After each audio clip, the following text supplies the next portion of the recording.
আম্মু বলতেছে জানো আমার এই খাবারগুলা খাইতে গিয়ে খুব টানের কথা মনে পড়তেছে। আমি বললাম প্রত্যেকটা স্মৃতি আমাকে এমন ভাবে আল্লাহ মনে করাই দিচ্ছে যে তোমার মা তোমার সাথে। আমার ভাই ভাবির দেওয়া।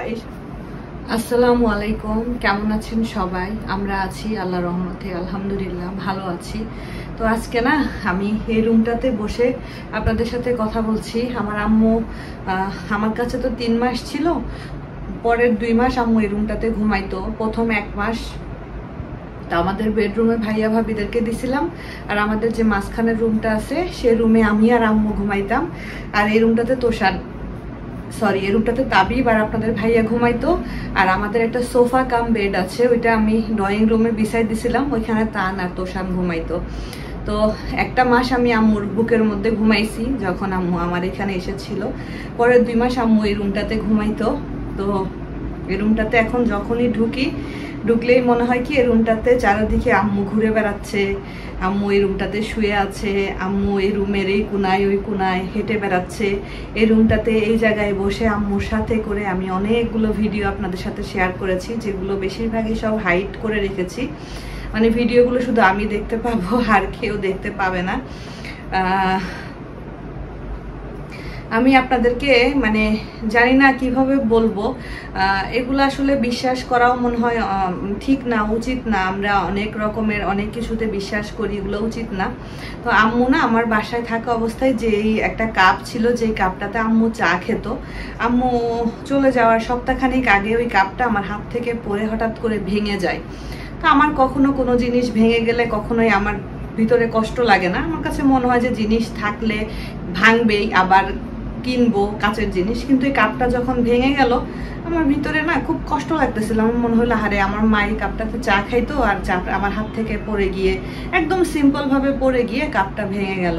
তো আমি চিন্তা করতেছিলাম যে আমার হাত থেকে পড়ে কাপটা ভেঙে গেল, খারাপ লাগতেছিল আমার। তো আজকে যখন ইফতার টাইমে আমি শরবতের জন্য গ্লাস রেডি করছিলাম, তখন হঠাৎ করে আমার ওই জিনিসটা মনে পড়লো। আরও একটা জিনিস আমি আপনাদের সাথে শেয়ার করি। এই জিনিসটা না মানে কি বলবো, আসলে আমার আম্মার ভালোবাসাগুলো অন্যরকম ছিল। আম্মুর যখন 3rd টাইম আমার এখানে ভিসা এক্সটেনশন যখন 3rd টাইম করলাম, তো করার ওই দিনকে এত খুশি লাগতেছিল যে আম্মু আরও 1টা মাস আমার কাছে থাকবে। তো ওই দিনকে আমি একটু পোলাও, একটু রোস্ট, কাবাব এগুলা রান্না করছি। রান্না করে আমি আর আমার আম্মা প্রতিদিন দুপুরবেলা একসাথে খাইতাম। আমার যদি গোসল করে আসতে একটু দেরিও হতো, আম্মু আমার জন্য বসে থাকতো। আমি বলতাম আম্মু তুমি খেয়ে নাও, আম্মু বলতো যে না তুমি আসো একসাথে বসে খাবো। তো আমি জানি না আমার কথাগুলো শুনতে আপনাদের কার কেমন লাগে, আমার বলতে অনেক ভালো লাগে। আমি আসলে যখন আপনাদের সাথে কথা বলি আমি মন খুলে অনেক কথা বলি, তো আমার ভিতরটা অনেক হালকা লাগে। তো একসাথে বসে আমরা খাচ্ছিলাম। তো খাওয়ার সময় একটু পোলাও রোস্ট খাচ্ছে, আমার হাতের রান্না তো আম্মু সচরাচর ওইভাবে খায় না। আর আম্মু আসার পরেও আম্মু রিচ ফুড বেশি খেত না। তো আম্মুর যেহেতু ওই যে গল ব্লাডার স্টোনের জন্য গল ব্লাডার ছিল না, তো আম্মু ওই রিচ ফুড অতটা নিতে পারতো না। এই জন্য আম্মু বলতো আমার জন্য হালকা পাতলা খাবার দাবার করবা, ওইটাই আমার জন্য স্বাস্থ্যসম্মত। তো ওই দিন আমি রান্না করছি শখ করে, আমার মা খাচ্ছে, ভালো কি মন্দ কিছুই বলতেছে না আমার মা। আমার ভিতরে কেমন জানি একটু খারাপই লাগলো যে আম্মু কিছু বলতেছে না। আমিও আর জিজ্ঞাসা করি নাই যে আম্মু কেমন লাগতেছে। খাওয়া দাওয়া শেষ হয়ে গেছে, আমাকে বলতেছে একটা কথা বলি, তুমি মন খারাপ করো না। আমি মনে করছি হয়তো বলবে যে খাইতে ভালো হয় নাই বা আম্মুর কাছে ভালো লাগে নাই। তাই আমি বললাম যে হ্যাঁ আম্মু বলো না, মন খারাপ করবো কেন। আম্মু বলতেছে, আর আম্মুর চোখ দিয়ে দেখি পানি চলে আসছে। আম্মু বলতেছে জানো আমার এই খাবারগুলা খাইতে গিয়ে খুব টানের কথা মনে পড়তেছে। আমি বললাম কেন মা? বলছে টান তো এই যে পোলাও রোস্ট এগুলো খাইতে অনেক পছন্দ করে, আমার খাওয়ার সময় আসলে খুব কষ্ট করেই খাইছি, আমার খুব ওর কথা মনে পড়তেছিল। তাই আমি বললাম যে আম্মু তুমি কেন মনে করছো, তোমার নাতি তো আলহামদুলিল্লাহ খায়, ভাবি তো ওকে রান্না করে দেয়। তারপরে ওই যে যখন সাকিব আসে আমাদের বাড়িতে, সাকিব ওকে সাথে করে নিয়ে গিয়ে এটা ওইটা খাওয়ায়। আমার এখানে যখন ছিল যেটা যেটা খেতে পছন্দ করেছে আমি খাওয়াইছি। আম্মু বলছে ওইটার জন্য না যে ও খাইতে পাবে না, এটার জন্য না। কেন জানি আমার খাবারগুলো খাইতে গিয়ে খুব বেশি টানের কথা মনে পড়তেছিল। তো আমার মার ভালোবাসাগুলো ছিল এরকম। এইখানে বসে থেকে আমার মাথায় যে কত তেল দিয়ে দিছে।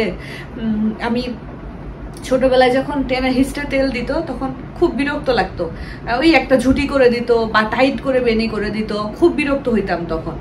তো তো তখন আম্মু বলতো একটা সময় দেখবা যে মা মাথায় তেল দিয়ে দিচ্ছে, এটা অনেক মনে করবা, মিস করবা। তো এবার যখন আমার কাছে আসছে আমি প্রায় তেল নিয়ে এসে আম্মুর পায়ের কাছে বসতাম, বলতাম আম্মু মাথায় তেল দিয়ে দাও তো। তো আসলে এই আমার কাছে যে 3টা মাস ছিল, এই 3টা মাস আমাকে প্রতি মুহূর্তে, প্রত্যেকটা সেকেন্ডে, প্রত্যেকটা স্মৃতি আমাকে এমনভাবে আল্লাহ মনে করাই দিচ্ছে যে তোমার মা তোমার সাথে এইভাবে ছিল, ওইভাবে ছিল। আলহামদুলিল্লাহ আমি আমার মাকে আমার মার মন মতো ঘুরাইছি, আমার মা যেটা যেটা খেতে পছন্দ করে সেটা আমি খাওয়াইছি, আমার মার যা যা কেনার দরকার আমি সব আম্মুকে কিনে দিছি। আমি আমার মা যাতে কষ্ট না পায়, আমার মা যাতে কখনো কোনো কিছু মনে না করে যে আমরা বড় হয়ে গেছি, আমার মাকে আমরা খেয়াল করছি না, এই জিনিসটা যাতে আমার মা মনে না করে। সত্যি বলতে আমার আব্বুকে হারানোর পরে আমার আম্মুর সাথে বন্ডিংটা আমার আরো বেশি স্ট্রং হয়েছে। মানে আব্বুকে হারানোর পরে সব সময় মনের মধ্যে না একটা ভয় থাকতো যে একটা ফিগারই তো আমার কাছে আছে, আমার মাথার উপরে ছায়া হয়ে, এই মানুষটা যদি না থাকে তখন আমি কি করব, কি করছি আমি এখন? ঠিকই তো আমার দিন যাচ্ছে, হাসতেছি, খাচ্ছি দাচ্ছি, সংসারের কাজ করতেছি, কিন্তু দিন শেষে প্রতিদিন যখন বিছানায় গিয়ে মাথাটা দেই আর হুট করে যখন মনে পড়ে হারে মার সাথে তো আজকে একটা কথাও বলতে পারলাম না, তখন দুনিয়াটা চারোদিক থেকে মনে হয় অন্ধকার হয়ে আসে, আমার এরকম লাগে। হ্যাঁ, আমার ভাইয়ার সাথে আমার প্রতিদিন কথা হয়, আমার ভাবির সাথে আমার কথা হয়, আমার আত্মীয় স্বজনরা আমার ফোন দিয়ে খোঁজ খবর নেয়, আমার ফুফু তো 2-1 দিন পর পরে আমার খবর নেয়। আমার একটাই ফুফু, আমার ফুফু অনেক আদর করে আমাদেরকে খুবই আদর করে। আজকেও আমার ফুফুর সাথে একটু আগে অনেকক্ষণ কথা বলছি।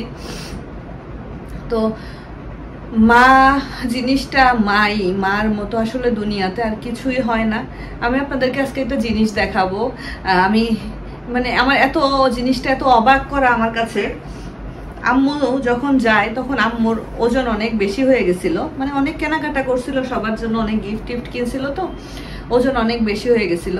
তো আম্মুর 4টা শাড়ি আর একটা ভালো 3 পিস আর 2টা নর্মাল 3 পিস বলছিল এগুলো তুমি কাউকে দিয়ে দিও, আর এই 4টা শাড়ি আর এই ভালো 3 পিসটা তুমি যদি সুযোগ সুবিধা হয় তুমি নিয়ে যেও। আমি যখন দেশে গেলাম আম্মু চলে যাওয়ার পরে আমি 2টা শাড়ি নিয়ে গেছিলাম, আর বাকি 2টা কেন জানি আমি নেই নাই, মানে আমার মনে হচ্ছে থাক আম্মু যত শাড়ি পরে না, এগুলো পরে আবার কোনো এক সময় নিয়ে যাব। তো সেই শাড়ি 2টা না, এই 2টা শাড়ি আমার ভাবির দেওয়া, আমার ভাবির দেওয়া। এই শাড়িটা সম্ভবত তাবিয়ার প্রথম জন্মদিন বা সেকেন্ড জন্মদিনে ভাইয়া আর ভাবি কিনে দিছিল নিউ মার্কেটের কোনো একটা শাড়ির শোরুম থেকে। এই শাড়িটা আম্মু একদিনও পরে নাই, শুধু লাগেজে করে নিয়ে আসছিল, কিন্তু পরে নাই। কি বাবা কিছু বলবা? বাবা নিচে গেছে শোনা, দাও আটকায় দাও। আর এই শাড়িটাও হয়তো কোনো একটা ঈদে আম্মুকে দিছিল, আর এই শাড়িটা পরে আমি আর আমার মা একদিন 2জন একসাথে শাড়ি পরছিলাম। তো এই শাড়িটা আম্মু আমার বাসায় একদিন পরছিল, মানে 4টা শাড়ি আনছিল, তার মধ্যে একটা শাড়ি আম্মু পরছিল।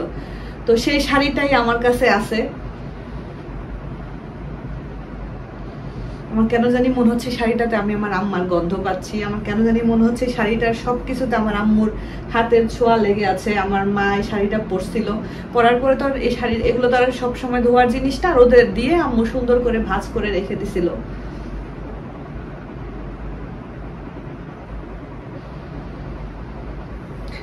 আর একটা 3 পিসটা গত ঈদে বা তার আগের ঈদে মনে হয় ভাইয়া ভাবি আম্মুকে দিছিল।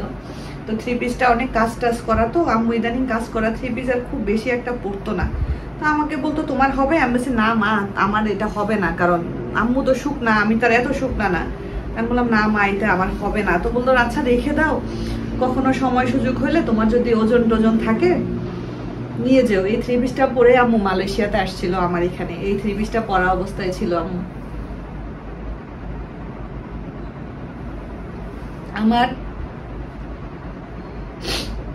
মানে আমি কি বলবো, আমি আসলে কি বলি কি বলবো আমি জানি না। আমার শুধু এটাই মনে হয় যে যদি কিছু একটা বলে যাইতো, যদি একটু বুঝতাম যে আম্মু থাকবে না। পারুল খালার সাথে কথা বলি, তো পারুল খালা বলতেছিল আম্মু চলে যাওয়ার 2 দিন বা 3 দিন আগে এরকম আম্মু আর পারুল খালা নাকি বসে বসে কাজ করতেছে রান্নাঘরে আর কথা বলতেছে। তো মানে কাক ডাকতেছিল নাকি, অনেক অনেক বারুল খালা বলতেছে অনেক কাক ডাকতেছে। আম্মু নাকি বলতেছিল আল্লাহ জানে আবার কার কি হবে। আমাদের যে একটা গ্রাম দেশে প্রচলন আছে না, যে আপনি জানি না আপনারা যে যেখানে থাকেন এই জিনিসটা আপনাদের ওখানে প্রচলন আছে কিনা, যে কাক নাকি অনেক ডাকলে ওই এলাকায় কেউ না কেউ মারা যায় বা কোনো খারাপ কিছু হয়। তো আম্মু নাকি বলতেছিল যে এরকম করে কাক ডাকতেছে, আল্লাহ জানে আবার কে আর না কি হয়, আবার কি হয় আর কি, এটা নাকি আম্মু বলতেছিল আর কি। তো আমার মাই যে চলে যাবে এটা তো আসলে কেউই বুঝে নাই। সবাই বলে, যার সাথে আমি বাড়িতে কথা বলি, যার সাথে যারা কাছে ছিল আম্মুর শেষ বিদায়ে শেষ মুহূর্তে যখন আম্মু চলে যাচ্ছিল, আম্মু যখন আল্লাহ আম্মুর মানে আর রুহুটা যখন বের হয়ে যাচ্ছিল বা যখন একদম শেষ পর্যায়ে ছিল আম্মুর, ওই সময় যারা যারা ছিল সবাই বলে যে এত অল্প সময়ে যে একটা মানুষ দুনিয়া থেকে চলে যাইতে পারে, এটা মানে চাচিকে না দেখলে আমরা বুঝতাম না। মানে একদম মানে ক্ষণিকের মধ্যে মনে হলো যে চাচি একদম দুর্বল হয়ে পড়ে গেল, হসপিটালে নিতে নিতে গাড়ির মাঝখানে চলে গেল। তো সবই আসলে আল্লাহর ইচ্ছা, আল্লাহর ইচ্ছার উপরে তো কারো কোনো হাত নেই। কারণ আমার একটা জিনিসই মনে হয় যে আমার বাবা মা দুনিয়াতে কেউ নাই। এই জিনিসটা যখন মনে করি তখন আমার এত এত এত পাগলের মতো লাগে, আমি এটা বলে বুঝাইতে পারবো না। আমাকে অনেকে অনেকভাবে সান্ত্বনা দেয়, অনেক আপুরা আছেন যারা আমার মতো বাবা মা দুইজনকেই হারাই ফেলছেন, তারা আমাকে অনেকভাবে সাপোর্ট করতেছেন, আমার সাথে কথা বলেন, আমাকে অনেক রকম বুঝ দেন। সবার প্রতি আমার অনেক বেশি কৃতজ্ঞতা। আমি সবাইকে আমার অন্তঃস্থল থেকে ধন্যবাদ জানাই, শুকরিয়া জানাই। আসলে আশেপাশে যে মানুষগুলো আছে তারা যতটা সাপোর্ট ভালোবাসা আমাকে দিয়েছে, আমি তাদের কথা কখনো ভুলবো না। এই যে আমার খোঁজ খবর নেওয়া, আমার কেমন লাগতেছে, আমি কি ফিল করতেছি, এটা চিন্তা করা, এটা সবার কাছে আমার মনে হয় যে আমি কৃতজ্ঞ। আমি সবার প্রতি অনেক বেশি কৃতজ্ঞ। তো মার স্মৃতিগুলা আসলে ভাইয়া যখন আপনাদেরকে আম্মুর শাড়ি দেখাচ্ছিল, আপনারা হয়তো অনেকেই দেখছেন, আম্মুর শাড়ির অনেক শখ ছিল। তো এখন যেগুলো আম্মুর স্টকে আছে এরকমই আরো একটা স্টক আম্মুর কাছে ছিল, যেগুলো আম্মু এই বিগত কয়েক বছরে সবাইকে দিয়ে দিয়েছে নিজ হাতে। কারণ আম্মু শাড়ি পরতো না, শাড়ি ইদানিং একদমই পরতো না, 3 পিস পরতো, না হয় বোরকা পরতো। তো আম্মুর শাড়ি জামা 3 পিস এগুলা কিছুই রাখবো না, আমার কাছে যা আছে এনাফ। আমার এগুলার বাইরে আর আমার যে নিয়ে আসতে হবে আমার মার কাছ থেকে, আমার কাছে রাখতে হবে, আমার এরকম কোনো ইয়ে নেই। মার স্মৃতি আজীবন বুকের মধ্যে এমনিই থাকবে। মার চেহারাটা চোখের সামনে সব সময় ভাসতে থাকে। মার জিনিসপত্র দিয়ে মার স্মৃতি ধরে রাখতে হবে, এটা একদমই ভুল কথা। যারা নামাজ কালাম পড়েন বা যাদের কেনার সামর্থ্য নেই, এরকম মানুষকে ইনশাআল্লাহ দিয়ে দিব। আল্লাহ যখন আমার জন্য আমার ভাই সব রেখে দিছে, আমি গেলে ভাই বলছে যে আমার বোন এসে, আমার বোন যা ইচ্ছা তাই করবে মার জিনিস। আমার ভাই ভাবি আমার আম্মার জিনিসে একটা জিনিসেও হাত দেয় নাই। ইভেন আমার মা ঘরে যে স্যান্ডেলটা পরে হাঁটতো, আমার ভাই ওই স্যান্ডেলটাও সুন্দর করে ধুয়ে রেখে দিছে যে আমার বোন আসলে দেখবে।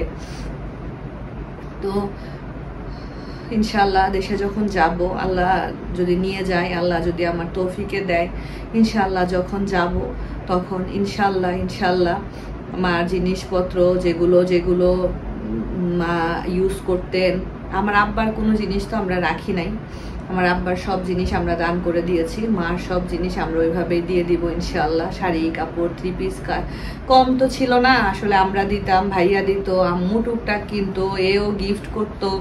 আলহামদুলিল্লাহ অনেক ছিল আম্মুর, অনেক। আম্মু মানুষকে তার মধ্যে অনেক দিয়েছেন। আমরা বলতাম যে আম্মু নতুন নতুন 3 পিস বানাও না কেন, এগুলা এত স্টকে রেখে দাও কেন। আম্মু এই কথাটা বলতো যে স্টকে রাখি কারণ থাক না, আমি মরে গেলে তো মানে আমার মাপের তো অন্যদের নাও হইতে পারে, আমি মরে গেলে তোমরা বানাবা, না হইলে কাউকে দিয়ে দিবা।